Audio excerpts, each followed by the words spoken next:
76% ya Watanzania ni vijana na watoto. Ishara zipi ambazo ukianza kuziona tu kwa mtoto wako unapaswa uanze kutilia mashaka vijana hawa chipukizi na watapotea? Asipopata ile dawa za kulevya, anaona kama vile hajatulia moyo wake.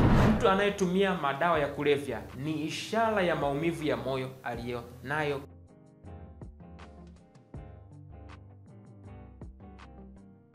Kwa mujibu wa sensa ya Tanzania ya mwaka 2022 inaonyesha kwamba 76% ya Watanzania ni vijana na watoto, inayofanya jumla ya Watanzania milioni 46.9.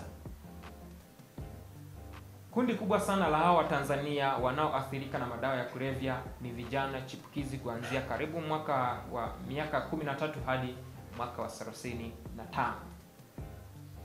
Hiyo inaonyesha kwamba kama vijana hawa chipukizi na watapotea, tutakuwa tumepoteza eneo kubwa sana, au tumepoteza nguvu kazi kubwa sana ya taifa.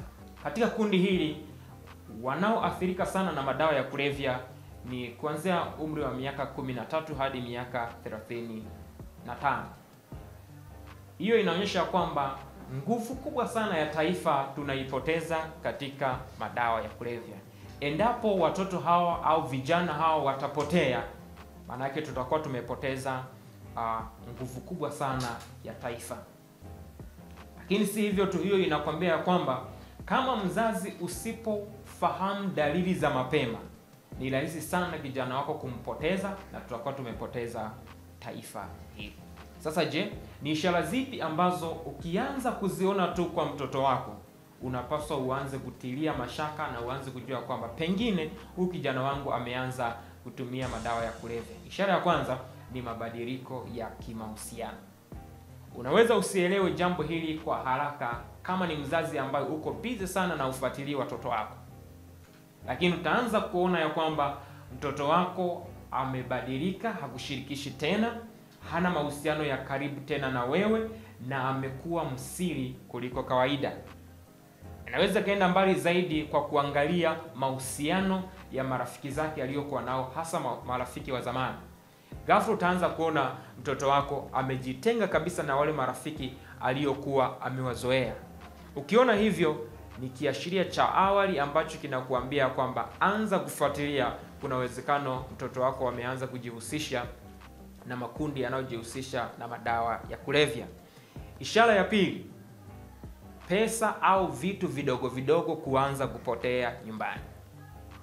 Hii sasa inaweza kaanza kwenda mbali zaidi, hasa mtoto anapokuwa ameanza kuwa na uraibu. Hivyo vitu vitaanza kupotea. Anaanza kudai pesa kwako, na ukiuliza matumizi halisi ya zile pesa ambazo amepata kutoka kwako au alizokuwa naomba, hupati hesabu kamili au hupati maelezo yaliyonyoka kuhusu hizo pesa zimekwenda wapi. Mbali zaidi, utaanza kushangaa kuna 500 iliyokuwa hapa haipo, kuna 1000 iliyokuwa kwenye mkoba mahali fulani imepotea, hujui imeenda wapi. Ukianza kuona hivyo, pengine ameanza kuwa na uraibu. Sasa ile hali ya utumwa wa yale madawa inaanza kumchochea au kumtawala yeye, kuanza kutamani sana. Asipopata ile dawa za kulevya, anaona kama vile hajatulia moyo wake. Kwa hiyo anaanza kutafuta namna yote ile apate pesa ili tu apate yale madawa ya kulevya. Na ishara yake utaanza kuona vitu vinapotea tu, hujui nani anaiba. Ukiuliza kila mtu kimya pale ndani. Ukiuliza mbona kuna pesa ilikuwa hapa haionekani, kila mtu yuko kimya.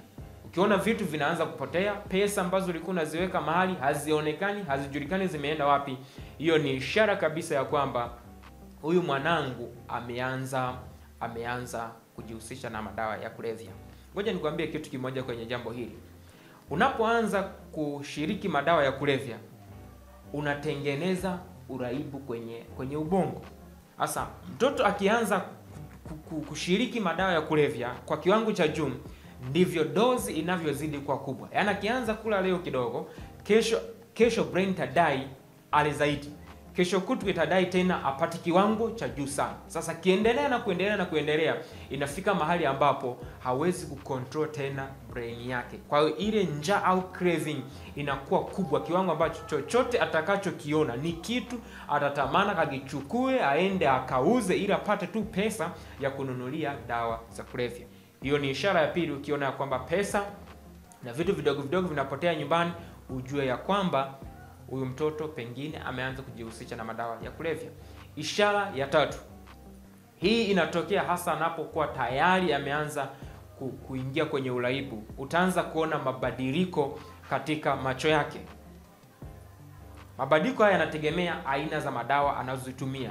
Kuna madawa ambayo yanaweza kufanya huyu mtoto wa jicho au hii rangi nyeusi ya jicho iwe very constricted, ipungue kipenyo chake, yani inakuwa ndogo sana kuliko kawaida, kama mtu ambaye anatumia dawa za cocaine. Sivyo tu, mwingine ambaye anatumia kama bangi au heroin, jicho lake linaweza likawa jekundu kuliko kawaida. Mwingine anayetumia madawa kama amphetamine anaweza kuwa na mtoto wa jicho likawa kubwa sana kuliko kawaida. Kwa hiyo yanaanza kutokea mabadiliko kwenye macho yake, na si mabadiliko tu ya kwenye macho yake, hadi mwili anaweza kubadilika. Unaweza kukuta ni mwili anapungua, anakuwa mwembamba sana, anakonda kwa sababu ya madawa ya kulevya. Kwa hiyo ukianza kuona kijana wako kuna mabadiliko makubwa sana kwenye macho yake, aidha macho yamekuwa mekundu au mtoto wa jicho amekuwa mkubwa sana, au mtoto wa jicho limekuwa dogo sana, ujue pengine ameanza kujihusisha na madawa ya kulevya. Ishara nyingine ni kuwa mkali sana na kuumiza wengine au kutaka kuumiza wengine. Madawa ya kulevya huwa yanasababisha mabadiliko ya kikemia sana mengi kwenye ubongo. Si hivyo tu, mtu anayetumia madawa ya kulevya ni ishara ya maumivu ya moyo aliyonayo katika moyo wake. Mara nyingi sana watoto ambao wanajikuta katika madawa ya kulevya ni wale watoto ambao wametoka kwenye familia ambazo tunasema ni broken family.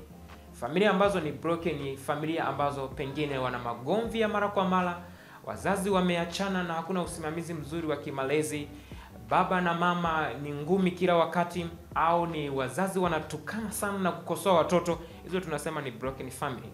Sasa watoto ambao ni broken, wanatoka kwenye familia ambazo ni broken, wanakuwa na maumivu makali sana ya kihisia. Sasa njia mojawapo ambayo huwa wanatumia kutuliza yale maumivu ya kihisia ni uraibu wa madawa ya kulevya, pombe, bangi, sigara. Wanajikuta katika matumizi ya vitu hivyo. Kwa hiyo sasa anapojihusisha kwenye madawa ya kulevya, ile hasira inaamuka ndani yake. Kwa huyu mtu anakuwa ni mtoto wa hasira na kutaka kuumiza watu wengine. Kwanza, madawa ya kulevya yenyewe yanasababisha mabadiliko kwenye ubongo, lakini si hivyo, maumivu ya moyo ambao ndani yake kuna hasira inachangia huyu mtoto au inamweka mtu katika hasira sana, kuwa mtu wa hasira sana na kutaka kuumiza wengine. Ishara nyingine ambayo inaweza kuonyesha mtoto anatumia madawa ya kulevya ni vitu anavyovishabikia na nguo anazovaa. Hapa inahusisha maneno anayotumia. Unashangaa tu mtoto anaanza kutumia maneno ya ajabu kabisa ambayo hata hujawahi wewe mwenyewe mpaka unashika mdomo unasema, huyu mtoto anaongea maneno haya maneno yametokea wapi? Kwa hiyo nguo anazovaa, anaweza kaanza kuwa ushangaa anavaa nguo zenye majani ya bangi. Anatukuza zile bangi. Anajihisi fahari sana kwenye zile nguo anazovaa. Kwa nini? Kwa sababu unajua watoto watu wanaotumia madawa ya kulevya, akiwa anatumia yale madawa ya kulevya, anajiona kama vile ile raha sana, naona kama yuko dunia nyingine. Kwa sasa akiwa anavaa ile nguo anajihisi fahari sana.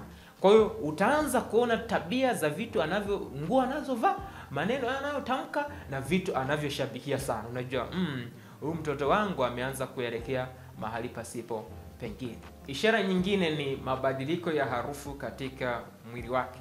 Hii inahusisha chumba anacholala na mwili wake au na mavazi ambayo anatumia. Utaanza kuhisi mabadiliko ya harufu ambayo inaambatana na kutafuta namna ya kuficha harufu hiyo. kwa sababu harufu ile itakuwa inasikika sana.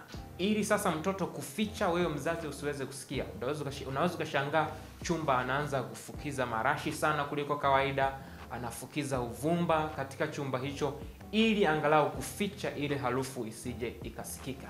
Ukiona hivyo, alikuwa sio mtu wa marashi, sio mtu wa uvumba sana, na kuna mabadiliko ya ghafla, unapaswa kama mzazi uanze kutilia mashaka na kufuatia kwa kina ni kitu gani ambacho kinaendelea. Ukiona hivyo, usiwe mkali sana, kwa sababu ukiwa mkali sana, huyu mtoto ataficha zaidi. Ni bora sasa kuanza kuongea naye katika hali ya utaratibu sana, ili mtoto mwenyewe aweze kufunguka na ujue ni kitu gani ambacho kinamsibu, ili uweze kumsaidia. Ukiona huwezi kabisa, unahitaji msaada wa kupata ushauri zaidi, ili waweze kusaidia mtoto huyo kuweza kujua ni kitu gani kinaendelea katika maisha yake, ili asije kapotea zaidi, masomo yake kuharibika na maisha yake kuharibika. Hizo ni ishara ambazo zinaonyesha ya kwamba huyu mtoto tayari ameanza kujihusisha na madawa ya kulevya au anaelekea kujihusisha na madawa ya kulevya. Ukiona hivyo, chukua hatua za mapema ili uweze kumsaidia. Ninajua kuna kitu umejifunza katika somo la siku ya leo. Niandikie umejifunza nini katika siku ya leo na utakwenda kulitekeleza somo hili kwa njia zipi.